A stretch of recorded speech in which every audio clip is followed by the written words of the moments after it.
All right. We got what people get wrong about deliberate practice. Deliberate practice is one of the major, most important ideas in learning and instruction. Yet a lot of people get this idea wrong. And specifically, there are three mistakes that I see people making over and over and over again. Bro, watch me make all three of these mistakes just in life and in the hobbies that I like. More specifically, with aim training and my plateau essentially in it. And I think you could probably extend this to also like casually playing video games too. So I'm making this video hopefully to address these mistakes or these misconceptions. Mistake number one is that Ooh, actually, I could probably also apply these to like my workouts. Because like I don't know, I felt like I haven't necessarily plateaued, but it's like that curve where it's like up there and it starts to go from like up to like kind of level. I'm like, I have to like really put in like way more effort to just get like a little like +1 or +2 muscle or whatever. there is nothing special or magical about 10,000 hours. The whole point of deliberate practice is that it's about the quality Hmm. of practice, more so. Quality beats quantity. This is really true of like any skill. Um, but at least with regards of like the things that I enjoy and I like doing, like working out, aim training, or just casually playing like a video game or something like that. The thing with like the hobbies is like if you don't really take it seriously, like your life depends on it, there's gonna be some level of I don't know compliance that at least I think I have with in regards to like adapting quickly to like a new game, trying to figure out what's good or what's bad, or like at least with aim training, like trying to figure out what I'm like troubleshooting what's wrong. Could I be going faster, smoother? Like what am I messing up exactly? Than the quantity of practice. So when Anders Ericsson and his colleagues first uh, started to explore what was driving expertise development, the main question they had is like, okay, we've got a bunch of people. Why are some people experts and other people not experts? And the Ooh, explanation that they came up with was that even though both of these groups practiced a lot, one of these groups, that is the group that reached high levels of expertise, had a different kind of practice than the other group. The whole idea okay, of deliberate practice is that it's about how you practice. Deliberate practice is different from regular practice. okay. Deliberate practice, regular practice. I mean, I kind of understand. I hope he like elaborates more. Deliberate practice is like going into like a practice session with the purpose of working on a very specific thing as opposed to just going through the motions like memorization, execution, and then adding speed on top of it. Like the deliberate part would probably zoom into like one or more of those things. Right? That's the main important point. Maybe I have not, so I probably haven't said this enough yet, but that's the main point. It's about the quality, not the quantity. So where did the idea of 10,000 hours come from? Well, it came as an offhand comment that Ericsson wrote in a paper on violin players, saying that many of them estimate they had spent about 10,000 hours practicing. And then this comment was lifted by Malcolm Gladwell into his book, and then that. So it was the whole 10K hours thing just comes from like a bunch of like musicians just at like ballparking how many hours they put in. So what is that? Like if you're practicing an instrument, like let me see. Like I don't know, I've never practiced any instrument, but let's say I would practice an instrument like an hour a day. Okay, that's 365. Like if you do it every day, that's okay. What's cancel? 365, like an hour a day every day times 10 years. That's only like about 3.5K hours. So let me see. Cancel. Let's do how do I do this? So 10 thousand divided by how many years? Let's say 10 years equals that, and then divided by days. Okay.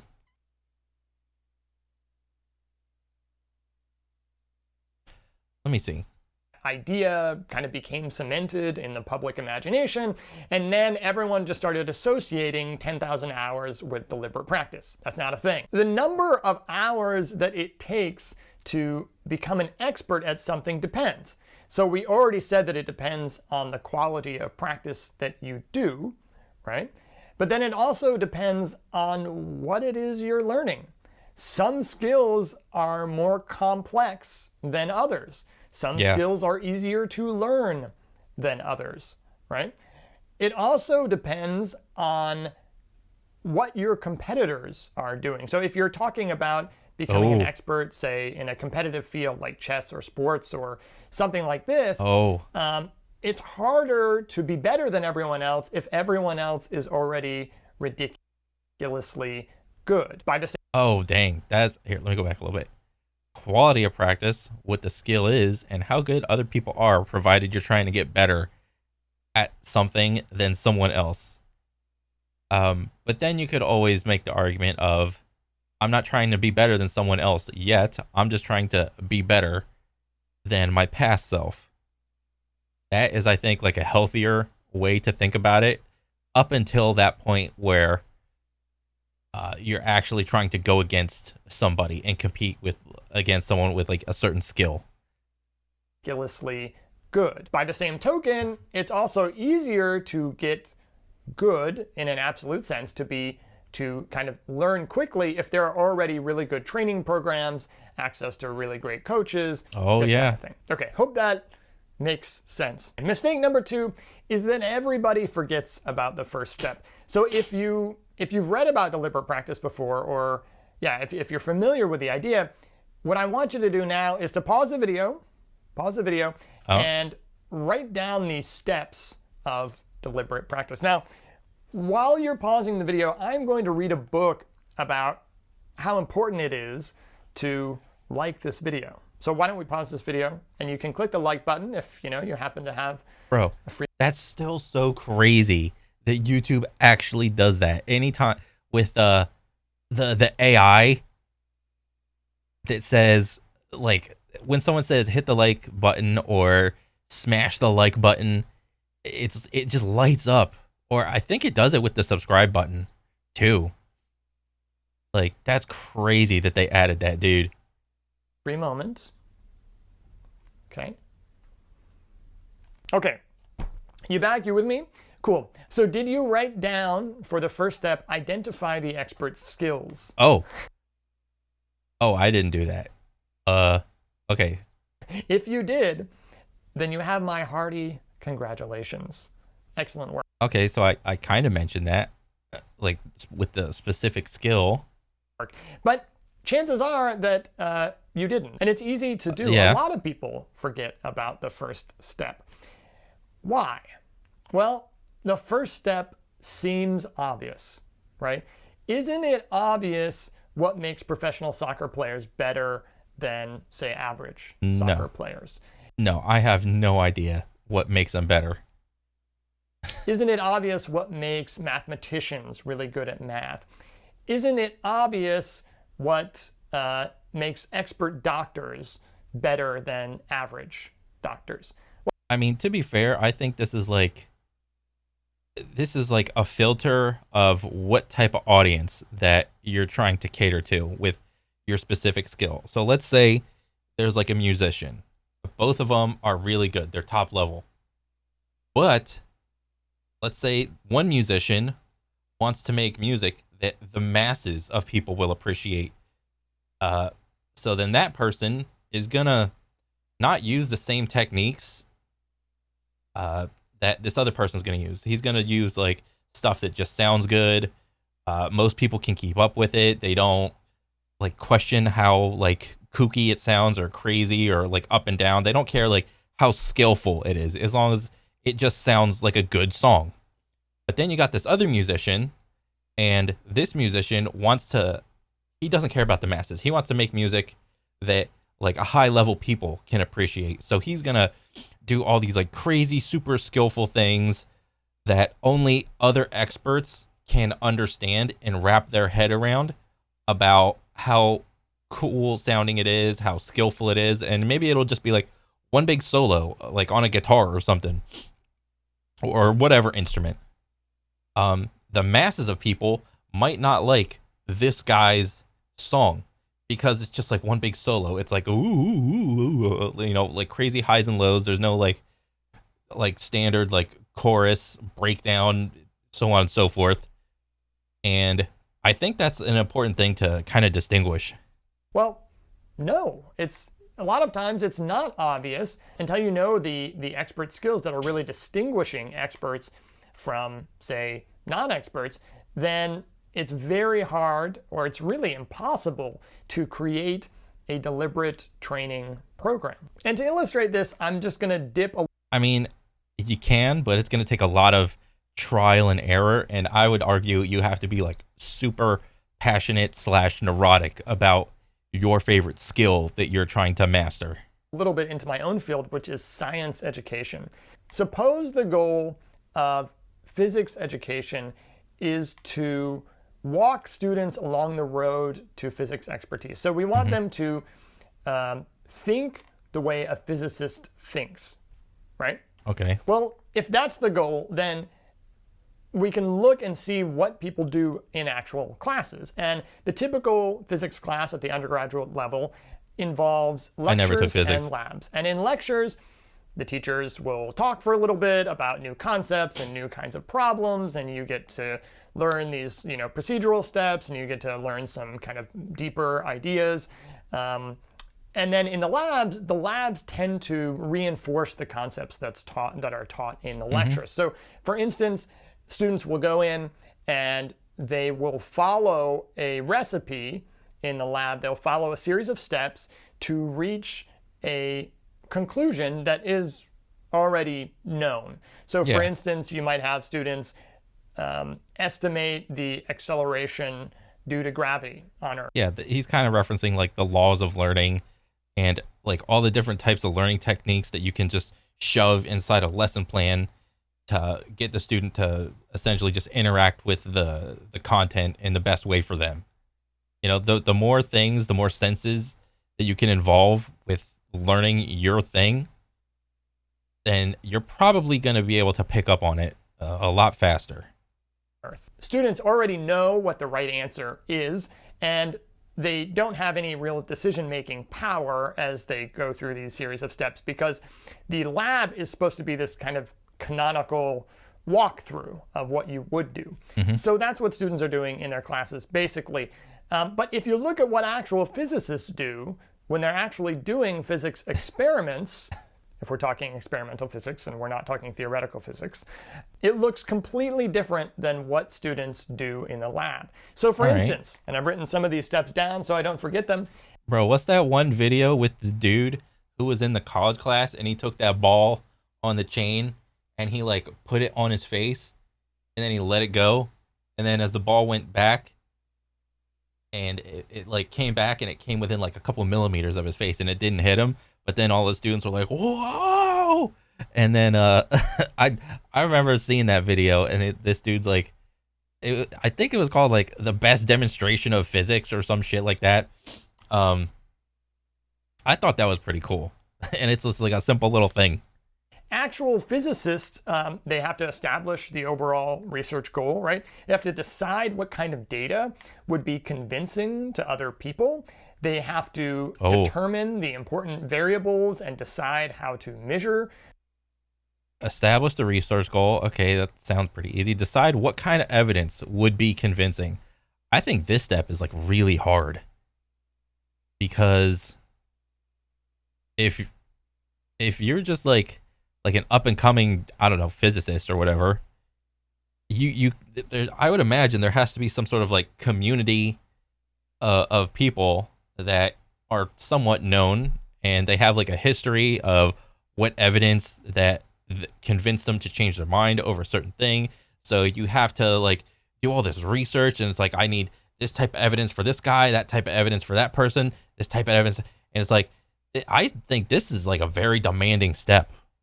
Like, god dang. Those very And to determine important variables and figure out how to measure them. Huh. variables, let's see. They have to explore different research designs, potentially. They have to decide how to analyze their data. A lot of times they're analyzing their data in multiple ways.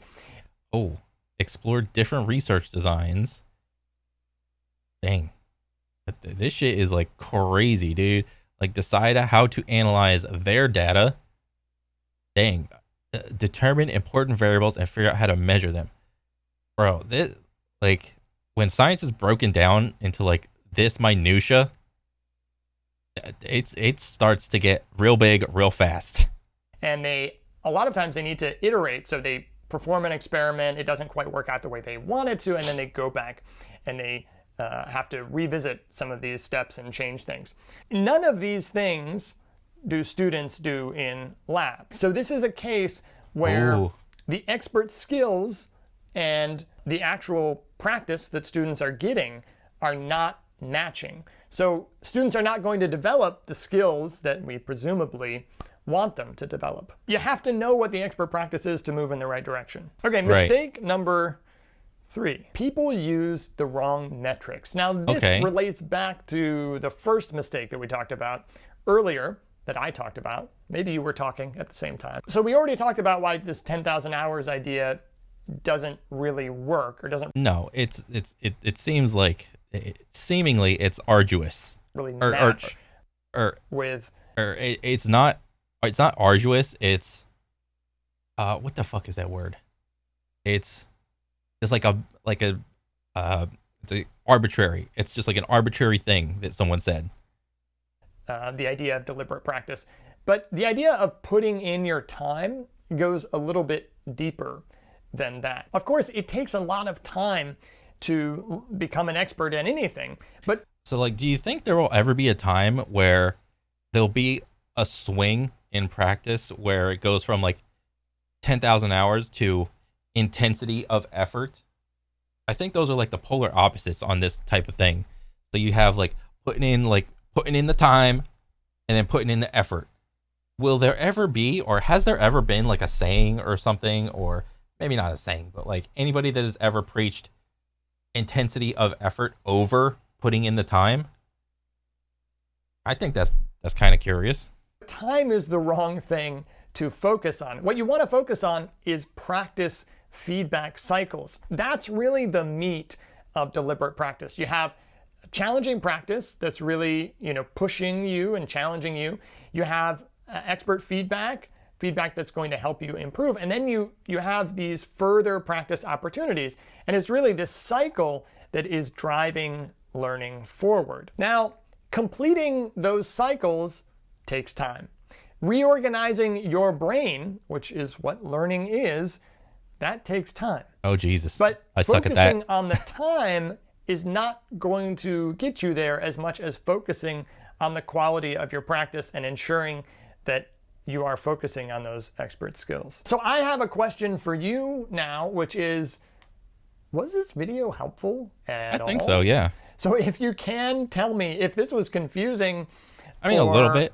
Just didn't make any sense because it was too darn abstract, well, you can tell me in the comments, and I won't make any more videos like this. And if it was helpful, you can tell me that too, so that I will make more videos, maybe on these kind of more abstract ideas. That's it. I will see you next time. I appreciate your patronage.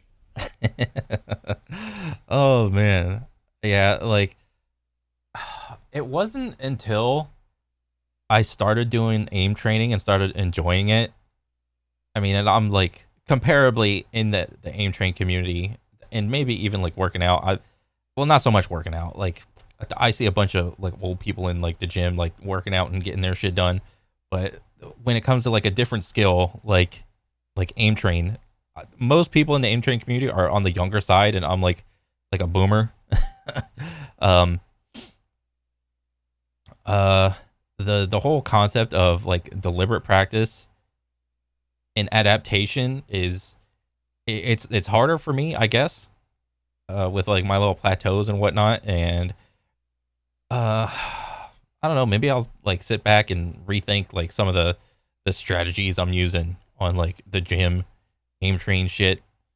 What else? Making videos and whatnot. But no, I thought this was very I don't know, eye opening video.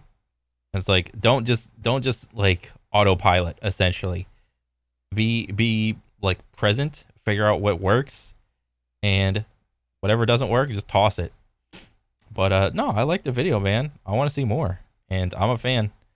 But yeah, that's pretty much it for me. I appreciate it, and keep it up, and I'll catch you guys in the next one. Later.